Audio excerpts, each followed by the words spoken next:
નમસ્કાર દર્શક મિત્રો, હું શીતલ મહેતા ન્યૂઝ ઓફ કચ્છમાં આપનું સ્વાગત છે। જોઈએ આજના સમાચાર। કચ્છના 35,000 થી વધુ વાહનોના પૈડા થંભી ગયા।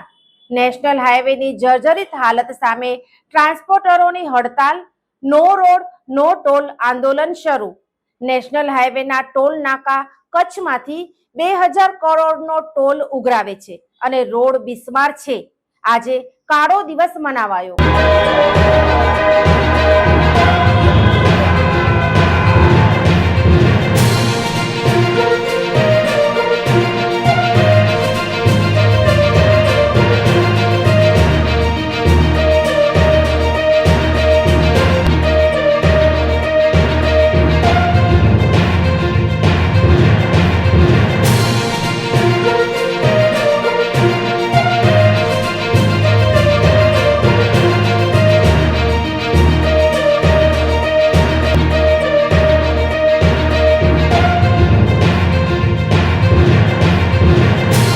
કચ્છમાં માર્ગોની બિસ્માર હાલત સામે આજે સ્વૈચ્છિક હડતાલના સાથે વાર્ષિક 2000 કરોડથી વધુની ટોલની આવક આપતા ટ્રાન્સપોર્ટ ઉદ્યોગકારોએ 35,000 વાહનોના પૈડા થંભાવી હડતાલ શરૂ કરી છે।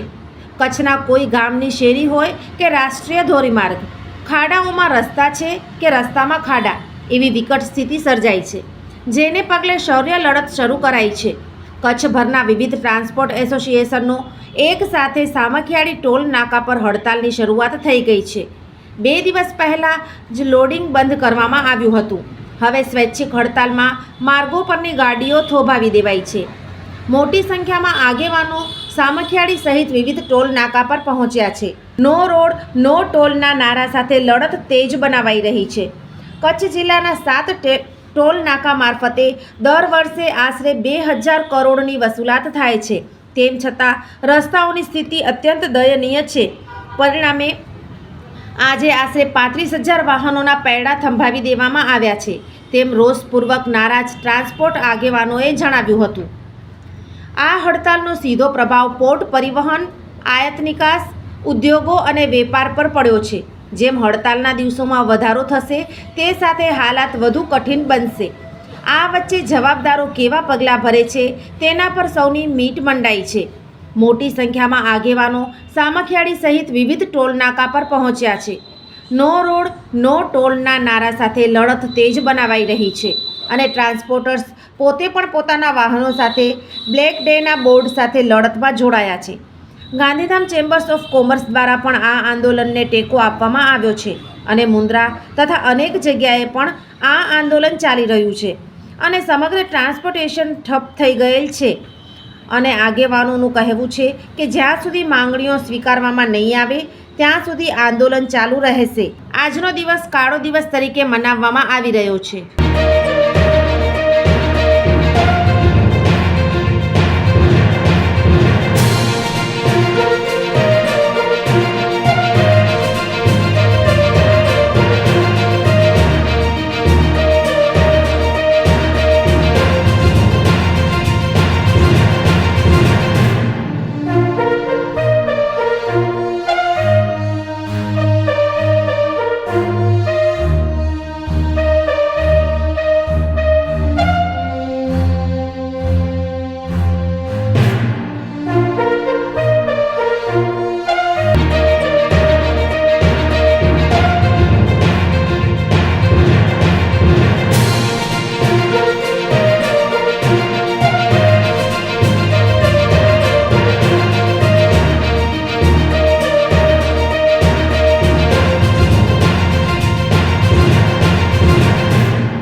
નો રોડ નો ટોલના કન્વીનર તરીકે મારું નામ ભગીરથસિંહ જાડેજા છે। હું કન્ટેનર એસોસિએશનનો સેક્રેટરી છું। છેલ્લા ઘણા વર્ષથી અંદર કચ્છની અંદર જે રોડ રસ્તાની હાલત છે, જે નેશનલ હાઈવેની જવાબદારીમાં આવે છે, પણ નેશનલ હાઈવે કામ કર્યું નથી અને રસ્તાઓ સાવ બિસ્માર, જે ધણી વગરના ધણ જેવું કામ કરી નાખ્યું છે નેશનલ હાઈવે. એટલે આજે અમારી છેલ્લા 1 વર્ષથી આ મુહિમ ચાલે છે, પણ એ લોકોએ કોઈ વસ્તુનું ધ્યાન આપ્યું નહીં. છેલ્લે 3 મહિનાથી ચોમાસા પહેલાં પણ અમે નેશનલ હાઈવેને જાણ કરી, એમની સાથે અમે રોડ સર્વે કરવાયા, ડ્રોન સર્વે કરાવીને એ લોકોને અમે પ્રેઝન્ટેશન આપ્યું કે તમે રોડ બનાવો, કચ્છની પ્રજા હેરાન છે, તમે આ વસ્તુ કરો. પણ ના, એ આના જેવું છે કે જેમ ભેંસ માથે પાણી નાખીએ તો પાણી રહે નહીં, એમ આ નેશનલ હાઈવેનો રીઢો તંત્ર જરાક કાન માથે બેરા એના જેવી વ્યક્તિઓ છે આ બધી. એટલે ના છૂટકે અમારે નો રોડ નો ટોલની મુહિમ ચલાવવી પડી અને સમગ્ર કચ્છના ટ્રાન્સપોર્ટરો આ મુહિમની અંદર જોડાયેલા છે. અને આજે તમે પરિસ્થિતિ જોઈ શકો છો, ઓછામાં ઓછા 1500 થી 2000 માણસો આજે અહીંયા સામખિયારી ટોલ ઉપર આ વિરોધની અંદર જોડાયા છે. સાથે સાથે મુન્દ્રા ટોલ ઉપર પણ લોકલ મુન્દ્રા ટ્રાન્સપોર્ટ એસોસિએશને પણ વિરોધ નોંધાવ્યો છે અને ત્યાં પણ અમારી ટીમ એક કામ કરી રહી છે અને બધાનો કચ્છના બધા ટ્રાન્સપોર્ટ એસોસિએશનનો સાથ સહકાર છે. આજે અમે અહીંયાથી કચ્છની પ્રજાને કહેવા માંગીએ છીએ કે આપણે આપણા અધિકાર માટે લડવાનું છે, નહીં કે કોઈના બીજાના કામ માટે. આપણો અધિકાર છે, આપણે પૈસા ચૂકવીએ છીએ, આપણે જે રોડ ઉપર ચાલીએ છીએ એ રોડ ઉપર ખાડા શાના માટે? એ લોકો આજે વર્ષે 2-2 હજાર કરોડ રૂપિયા કચ્છમાંથી ટોલના નામે ઉઘરાવીને જતા હોય તો આપણે શેના માટે અહીંયા પૈસા ચૂકવવા જોઈએ? એટલે અમે આજે અહીંયા કચ્છના તમામ ટ્રાન્સપોર્ટ એસોસિએશનો સાથે ગાંધીધામ ચેમ્બર, જે કચ્છની નહીં સમગ્ર કચ્છની માતૃ સંસ્થા છે, એનો પણ અમને સહકાર છે. અને અહીંયાથી અમે આજે નો રોડ નો ટોલ જ્યાં સુધી અમારી માંગ નહીં સંતોષાય કે ત્યાં સુધી અમારી આ લડત અમે અહીંયાથી ચાલુ રાખશું. બસ જે ટ્રાન્સપોર્ટર ભાઈઓની જે હડતાલ હતી, એ હડતાલ તો નક્કી છે કે આપણે સ્વૈચ્છિક બધાએ ગાડીઓ ઊભી રાખી દીધી, કારણ કે હવે વધુ નુકસાન ટ્રાન્સપોર્ટર ભાઈઓ સહન કરી શકે એવું નથી. કારણ કે ગાંધીધામ કચ્છમાંથી અત્યારે રોજનો 4 કરોડ રૂપિયા ટોલ ટેક્સ વસૂલાય છે, વર્ષનો 1800 કરોડ રૂપિયા ટોલ ટેક્સ વસૂલાય છે. છતાં નાની એવી રોડની મરમ્મત પણ એમાંથી 10 થી 20 કરોડ 25 કરોડ રૂપિયા પણ એના રોડ બરાબર બનાવવામાં નથી વાપરતા આ લોકો. એટલા માટે જે કહીએ ને કે જે લડાઈ ગયો કે માંગણી ગયો એકદમ વ્યાજબી છે, કંઈ પણ ખોટું નથી એમાં કે ટ્રાન્સપોર્ટર ભાઈઓ એ રીતે. હા, ટ્રાન્સપોર્ટર ભાઈઓ કે જે તમે રોડ માટે અમારી પાસે ટોલ લ્યો છો તો કમસે કમ મને સારો રોડ આપો તો જ ટોલ આપશું. એટલે એકદમ વ્યાજબી માંગણી છે અને તાત્કાલિક આ માંગણીને નેશનલ હાઈવે સ્વીકારી લેવી અમારી પણ એમ લાગણી છે. આપે કોની પાસે, કઈ ઓથોરિટી પાસે અને ઉચ્ચ કક્ષાએ રજૂઆત કરી છે અને શું એમનો જવાબ આવ્યો છે? તમામ ઓથોરિટી પાસે રજૂઆતો થઈ ગઈ છે. કલેક્ટરશ્રી પાસે પણ રજૂઆત કરી હતી, નેશનલ હાઈવેના પાસે પણ કરી હતી અને આજે કંઈક નેશનલ હાઈવેના કોઈક ઓફિસર છે એ કંઈક રાત્રે 9 વાગે મિટિંગ કરવા પણ ગાંધીનગરથી અહીંયા આવી રહ્યા છે.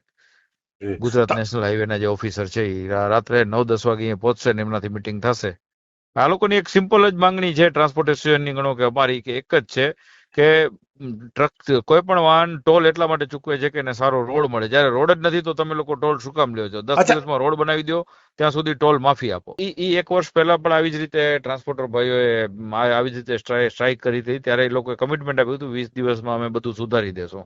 પણ જે રાઇટિંગમાં કમિટમેન્ટ આપ્યું છતાં પણ સુધાર્યું એટલે કેવું સુધાર્યું કે 15-20 દિવસમાં પાછું હતું એવું ને એવું થઈ ગયું. એકદમ લીપાપોતી કરી હતી કે સાદી કાંકરી નાખી દીધી, ખાડો પૂરેલો દેખાય, કામ થઈ ગયું.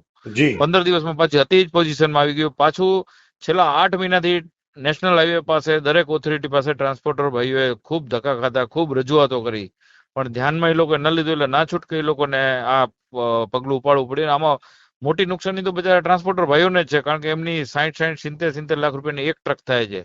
એવી અત્યારે બંને સાઈડ 10-10 હજાર ટ્રકોની લાઈન થઈ ગઈ. સારું તો નતું જ આવ્યું, પણ એ લોકો કમિટમેન્ટ આપ્યું, રાઇટિંગ કમિટમેન્ટ આપ્યું, મોટા ઓફિસરે કમિટમેન્ટ આપ્યું, કર્યો, રોડ રિપેરિંગ કર્યો, પણ કેવો કે 25 દિવસમાં પાછો 20 દિવસમાં પાછો હતો એનાથી પણ વધુ ખરાબ થઈ ગયો. એટલે કરોડો રૂપિયા રોજનું 4 કરોડ એટલે તમે ગણો વર્ષનો 1800 કરોડ લે છે. તો અત્યારે જે રોડ રિપેરિંગ છે એમાં 5 કે 7 કે 10 દિવસનું જ ખાલી ટોલ ટેક્સ વપરાવાનું છે આ લોકોનું. તો પણ આજે કોઈ નથી કરતા. એટલે આ બહુ આપણા માટે, મતલબ નેશનલ હાઈવે માટે ખરાબ વાત કહેવાય ને. કચ્છ અત્યારે એક મોટું ગ્રોથ એન્જિન બની રહ્યું છે, મોટા મોટા ઉદ્યોગો આવી રહ્યા છે, 2 મોટા પોર્ટ છે, 40% કાર્ગો હેન્ડલ કરે છે. અચ્છા, કચ્છના ચૂંટાયેલા પ્રતિનિધિઓ શું કહે છે આ બાબતે? તમારો શું અનુભવ રહ્યો? એમના તો અમારી એકચ્યુઅલી એસોસિએશનની જ લડાઈ છે, એટલે એમનાથી ટ્રાન્સપોર્ટ એસોસિએશનથી એમની ચર્ચા પણ થઈ હશે. એ લોકો પણ ખૂબ પોઝિટિવ છે આ બાબતે કે ના ભાઈ તાત્કાલિક રોડ બનવો જોઈએ. એમણે પણ ઉપરની લેવલે રજૂઆત પણ કરેલી છે કે હાઈવે તાત્કાલિક બનાવી દો. સાંસદ સભ્ય, ધારાસભ્ય બધા રજૂઆત પણ કરેલી છે કે આ રોડ તાત્કાલિક બનવો જોઈએ. જી. મહેશભાઈ, આપે ન્યૂઝ ઓફ કચ્છ સાથે વાત કરી, ખૂબ ખૂબ ધન્યવાદ. Thank you Navinbhai. Zydus hospital Ahmedabad દ્વારા દર મહિને કચ્છ ખાતે ખાસ OPD. Doctor Milan Mehta, pain management specialist, Bhuj, દર મહિનાના પહેલા શનિવારે. ડૉક્ટર અજય ચોકસી, સ્વાદુપિંડ, આંતરડા અને લીવરના રોગોના નિષ્ણાંત, ભુજ, દર મહિનાના બીજા મંગળવારે મળશે. Doctor Anand Khakhar, senior liver transplant surgeon, Bhuj અને ગાંધીધામ, દર મહિનાના પહેલા બીજા બુધવારે મળશે. ડૉક્ટર સંદીપ અગ્રવાલ, હૃદયરોગ સર્જન, ભુજ, દર મહિનાના બીજા શનિવારે મળશે. ડૉક્ટર સાકેત રાવ, લોહીની નળી સંબંધિત રોગોના નિષ્ણાંત, સર્જરી વગર સારવાર, ભુજ, દર મહિનાના બીજા શનિવારે મળશે. ડૉક્ટર દૈવત વૈષ્ણવ, લેપોસ્કોપિક અને રોબોટિક ગેસ્ટ્રો હિપેટોબિલિયરી સર્જન, ભુજ અને અંજાર, દર મહિનાના ત્રીજા શનિવારે મળશે.